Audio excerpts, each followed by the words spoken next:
Pemirsa, seorang ayah dan anak cekcok dengan tetangganya hingga berujung maut di Kabupaten Ogan Ilir, Sumatera Selatan. Sang anak tewas akibat sabetan senjata tajam.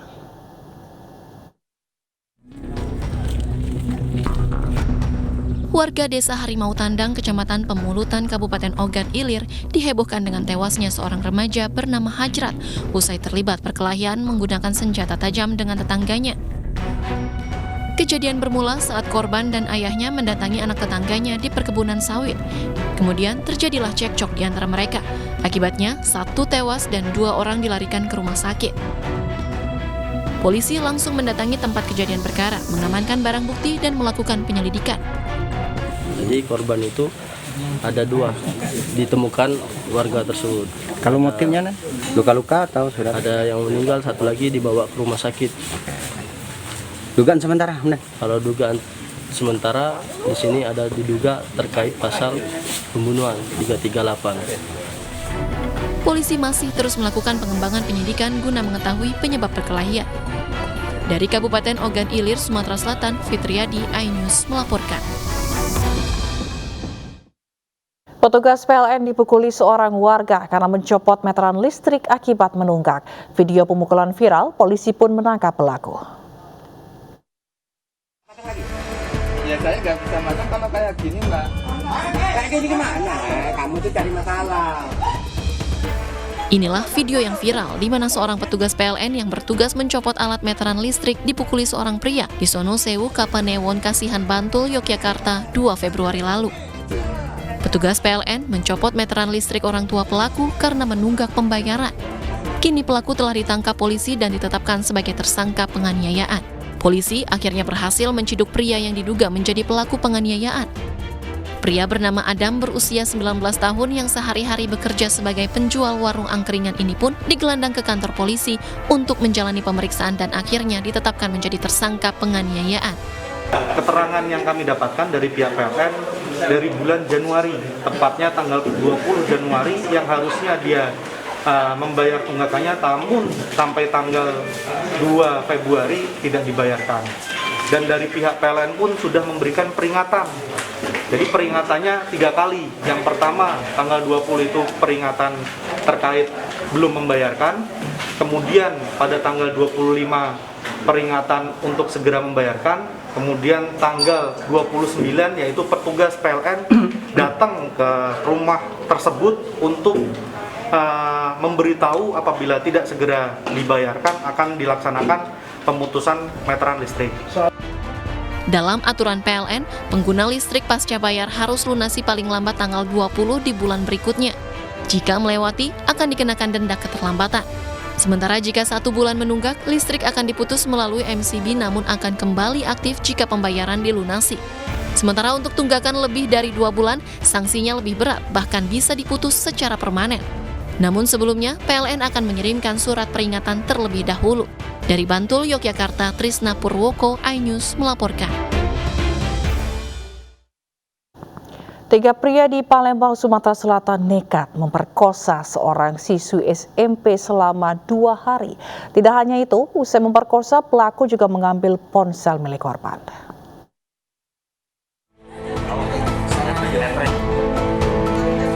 Satreskrim Polrestabes Palembang meringkus 3 pelaku pemerkosaan terhadap seorang pelajar SMP di sebuah penginapan di Jalan Slamet Riyadi, Palembang, Sumatera Selatan.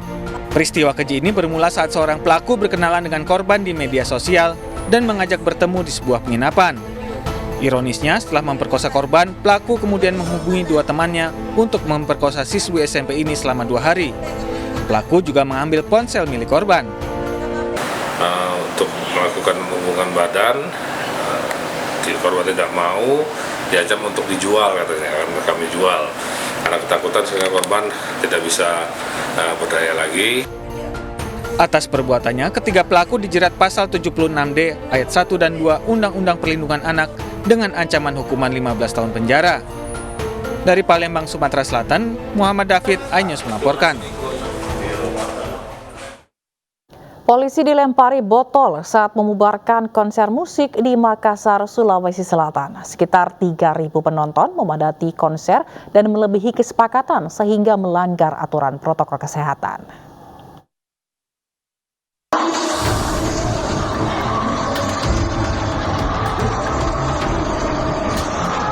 Penonton konser musik Co Art Chorus Fest 2022 marah ketika dibubarkan oleh polisi tadi malam. Mereka melempari polisi dengan botol yang ada di lokasi. Penonton kesal karena konser dihentikan saat penampilan band dari ibu kota. Konser musik ini sebenarnya telah mengantongi izin dari Satgas Covid Provinsi Sulawesi Selatan. Konser juga berjalan diawasi oleh polisi dan Satpol PP Kota Makassar. Tapi jumlah penonton terus bertambah hingga mencapai sekitar 3.000 orang dan melebihi kesepakatan.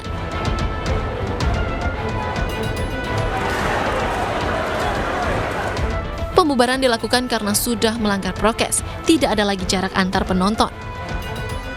Pada saat pelaksanaannya melebihi kapasitas untuk penontonnya sehingga melanggar prokes, dan saat ini kami himbau, kemudian kami melakukan untuk pembubaran terhadap aksi konser tersebut.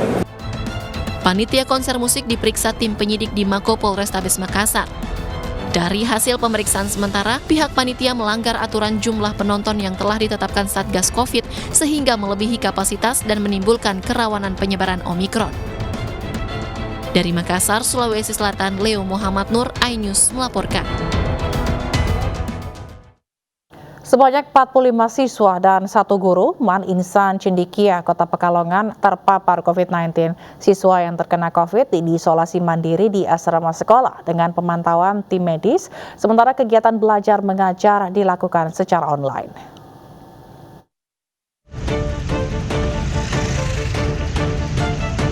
Sebanyak 45 siswa dan 1 guru Madrasah Aliyah Negeri Insan Cendikia, Kota Pekalongan, Jawa Tengah terpapar COVID-19. Mereka diisolasi di asrama sekolah yang dipantau tim medis, sedangkan 1 guru isolasi mandiri di rumahnya. Untuk sementara waktu, sekolah ini berlakukan semi-lockdown sambil mengecek kesehatan dan tracing 275 siswa lain, guru-guru, dan tenaga pendidikan lainnya. Sementara siswa yang sehat di asrama terpisah dan kegiatan belajar mengajar dilakukan online.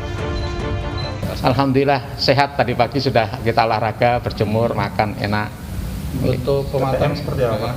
PTM setelah diadakan ini kita daring. Daring semua? Iya, daring. Kapolres Pekalongan Kota, AKBP Wahyu Rohadi mengatakan akan mengevaluasi asal mula klaster penyebaran COVID-19 di Man Insan Cendikia ini. Depan kita adakan tes kembali, nah mudah-mudahan hasilnya bisa sesuai dengan yang diharapkan.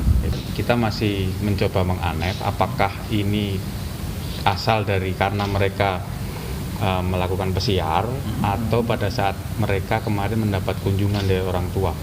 Itu masih kita analisa. Ke-45 siswa yang terpapar ini diketahui tanpa gejala. Sementara tim medis akan terus memantau perkembangan kesehatan murid. Untuk sementara waktu, pihak sekolah juga melarang kunjungan langsung dari orang tua. Dari Pekalongan, Jawa Tengah, Suryono Soekarno, iNews melaporkan.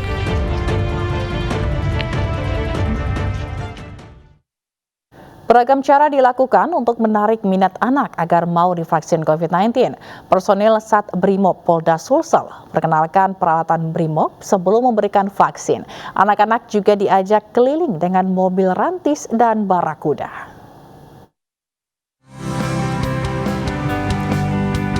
Kehadiran tokoh superhero Spider-Man dan Upin Ipin juga menambah keceriaan ratusan anak-anak pelajar dari 2 sekolah SD saat hendak memasuki halaman Mako Batalion A Pelopor Sat Brimob Da Polda Sulsel. Untuk menghilangkan rasa trauma pada jarum suntik, ratusan anak-anak SD diizinkan memegang senjata yang biasanya digunakan personil Brimob seperti gas air mata, topeng, dan tameng. Cara ini dilakukan sebagai edukasi dan menghilangkan rasa ketakutan anak-anak akan jarum suntik. Vaksin yang disuntikan jenis Sinovac untuk dosis pertama. Nah, kami selenggarakan di Mako Batalion A ini dengan harapan bahwa anak-anak ini yang pertama melaksanakan vaksin sesuai dengan anjuran pemerintah. Yang kedua memberikan pelajaran atau edukasi kepada anak-anak adik-adik kita untuk memahami, mengerti tentang Brimob. Vaksinasi anak juga digelar Binda Gorontalo di SDN 86 Sipatana, Kota Gorontalo. Kabinda Gorontalo Suryono menyatakan vaksinasi anak dan lansia dikebut karena kasus Omikron sudah ditemukan di Provinsi Gorontalo. Selain vaksinasi anak dan lansia, Binda Gorontalo juga memberikan vaksinasi ketiga atau booster. Diharapkan pemberian booster bisa menekan penyebaran virus Omikron. Dari Makassar, Sulawesi Selatan dan Gorontalo, tim liputan iNews melaporkan. Sementara itu, di tengah meningkatnya kasus positif COVID-19 akibat varian Omikron, warga masih coba memanfaatkan waktu akhir pekan kemarin untuk berwisata di sejumlah objek wisata di ibu kota.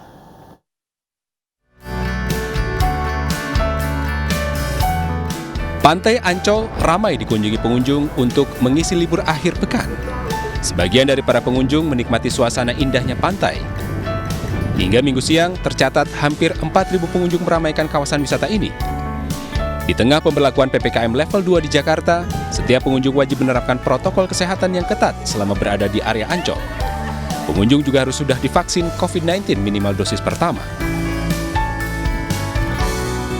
Sementara itu di Taman Marga Satwa Ragunan, jumlah pengunjung relatif menurun. Hingga pukul 9 pagi, tercatat baru sekitar 1.800 pengunjung. Jumlah ini mengalami penurunan jika dibandingkan libur akhir pekan lalu. Pengunjung juga wajib menerapkan protokol kesehatan ketat selama berada di area Ragunan. Jumlah pengunjung dibatasi maksimal 25% dari total kapasitas yang ada, atau sekitar 15.000 orang, termasuk pemberlakuan sistem ganjil genap kendaraan. Tim Liputan melaporkan.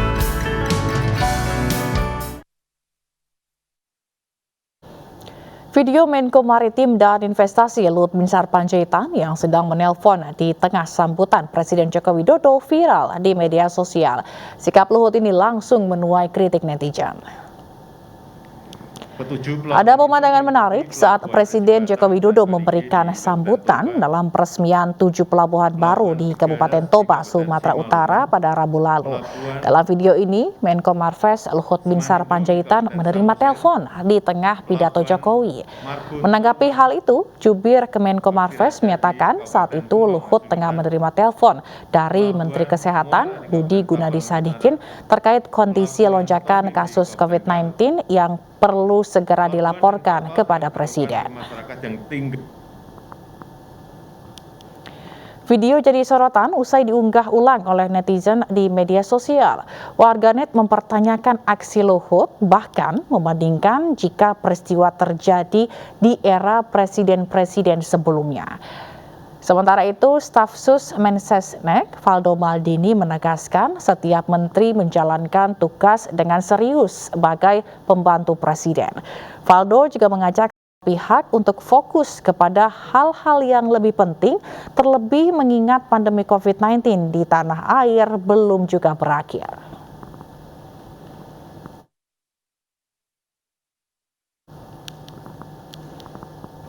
Ya, Paguyuban Sunda bersama Gubernur Jawa Barat menolak wacana penggabungan 3 provinsi menjadi Sunda Raya.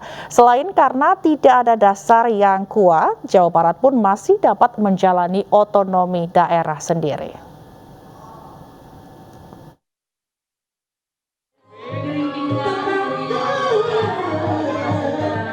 Tokoh masyarakat Sunda dan Gubernur Jawa Barat Ridwan Kamil berkumpul di Universitas Pasundan Bandung membahas penolakan wacana penggabungan 3 provinsi, Jawa Barat, Jakarta, dan Banten menjadi Sunda Raya. Ketua Umum Paguyuban Pasundan, Didi Tarmuzi, menilai penggabungan 3 provinsi ini tidak berdasar. DPOD merekomendasikan agar daerah tersebut dihapus dan digabungkan ke daerah lain, sehingga tidak ada dasar yang kuat untuk menggabungkan 3 provinsi menjadi 1 provinsi. Karena ketiga provinsi yang diwacanakan akan digabungkan saat ini masih mampu menjalankan otonomi daerah dengan baik. Sementara Gubernur Jawa Barat Ridwan Kamil menegaskan yang dibutuhkan Jawa Barat saat ini ialah pemekaran kabupaten kota. Dengan ini dinyatakan kami, para inohong, para ketua ormas pimpinan tidak menyetujui. Yang lebih ingin kami perjuangkan adalah pemekaran kota kabupaten Jawa Barat yang jumlahnya terlalu sedikit, ya, sehingga terjadi ketidakadilan fiskal dalam dana bagi hasil dari pusat ke daerah. Paguyuban Pasundan juga menjaga komitmen berbagai komponen masyarakat, menguatkan nilai-nilai kesundaan, kebangsaan, dan keindonesiaan.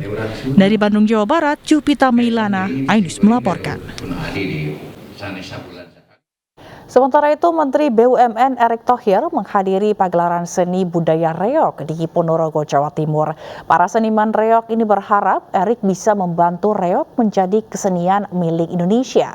Erick merupakan salah satu tokoh yang diharapkan meramaikan Pilpres 2024. Menteri BUMN Erick Thohir menghadiri pagelaran seni budaya reog bertajuk Reog Punya Indonesia di Monumen Bantarangin, Ponorogo, Jawa Timur. Dalam kesempatan kemarin, Erick sempat diarak oleh salah satu reog. Kepada Erick, seniman reog berharap reog ini bisa benar-benar menjadi warisan budaya tanah air. Erick menanggapi Indonesia memiliki keragaman adat dan budaya yang harus benar-benar dijaga. Erick juga berharap kebudayaan reog juga bisa go digital agar bisa lebih luas penontonnya. Yang kita lihat bagaimana kita harus mulai bertransformasi ke digital. Supaya apa? Tujuan daripada reog Ponorogo yang akan diakui dunia itu perlu juga ada jejak digital. Apalagi kalau nanti dibantu oleh para anak-anak muda yang bisa mempromosikan reog ini. Sementara itu, tokoh lain yang berencana ikut perhelatan Pilpres 2024, Ketua Umum PKS Abdul Muhaimin Iskandar berikan Wi-Fi gratis di Kampung Cidurian, Kota Bandung, Jawa Barat. Caimin juga resmikan posko kemenangan di Kota Bandung. Iskandar, username-nya apa username-nya? Ketua Umum Partai Kebangkitan Bangsa Gus Muhaimin membagikan Wi-Fi gratis bagi warga di kawasan Cidurian, Kiara Condong, Bandung. Caimin berharap Wi-Fi gratis bisa dimanfaatkan sebaik-baiknya oleh masyarakat untuk hal-hal positif, seperti belajar dan berwirausaha. Ya, Wi-Fi ini kita coba buat di berbagai titik supaya memberi kemudahan dan mencerdaskan masyarakat, terutama ibu-ibu. Ibu-ibu punya satu kesempatan untuk mengeksplor diri melalui kegiatan-kegiatan yang positif dan bisa melalui pengalaman-pengalaman di dunia maya. Karena itu selain untuk komunikasi dan interaksi, untuk menambah kemampuan dan kapasitas melalui Wi-Fi gratis ini. Dalam kesempatan yang sama, Caimin yang berencana meramaikan Pilpres 2024 meresmikan posko pemenangan Mabes Rakyat Gus Muhaimin for Presiden 2024 di Jalan Laswi, Kota Bandung. Posko pemenangan Mabes Rakyat didirikan untuk masyarakat khususnya di Jawa Barat untuk berbagi informasi dan aspirasi. Dari Bandung, Jawa Barat, Jupita Meilana melaporkan. Selanjutnya, Laskar Ganjar Puan ini selain terus mensosialisasikan jagoan mereka, juga berziarah ke makam Bung Karno. Puluhan anggota Laskar Ganjar Puan dari beberapa daerah akhir pekan kemarin berziarah ke makam Bung Karno di Blitar, Jawa Timur. Mereka menggelar doa bersama dengan sejumlah anak yatim. Doa bersama ini diharapkan dapat mempermudah langkah Ganjar Puan untuk ikut dalam gelaran Pilpres tahun 2024 nanti. Kita yakini bahwa Pak Ganjar dan Ibu Puan ini adalah sosok yang mampu memimpin negeri ini. Pak Ganjar dan Mbak Puan adalah kader ideologis dan kader. Dari informasi lainnya ini pemirsa, seorang warga Bantul banting setir dari seniman lukis menjadi pembuat replika robot yang ternyata banyak diminati warga dari mancanegara. Replika robot setinggi 3 meter itu menjadi unik dan bernilai seni tinggi karena terbuat dari limbah onderdil sepeda motor tua.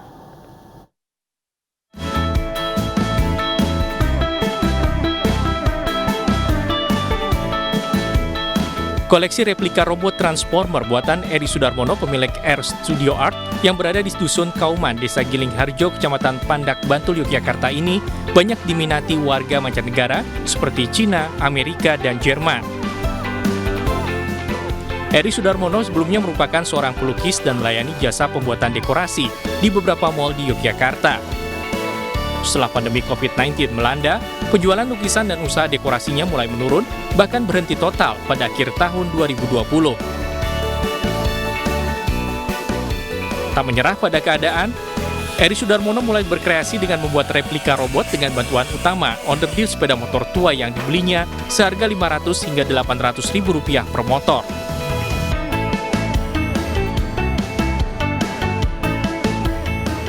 Dengan dibantu 12 temannya, Eri dapat membuat 5-7 unit replika robot dalam waktu sebulan. Eri memulai usahanya sejak Mei 2021 dan sudah membuat sedikitnya 50 replika robot yang dijual seharga 30 hingga 60 juta rupiah per robot. Terus untuk karakter wajah itu terserah dari saya, ya mengikut aja, yang penting bagusnya gimana. Jadi dia pesan banyak itu dia untuk pameran dan jualan. Selain Transformer, konsumen juga memesan replika robot berbentuk binatang seberat 350 hingga 800 kg dan setinggi 3 meter per robot. Dari Bantul, Yogyakarta, Trisna Purwoko, iNews melaporkan.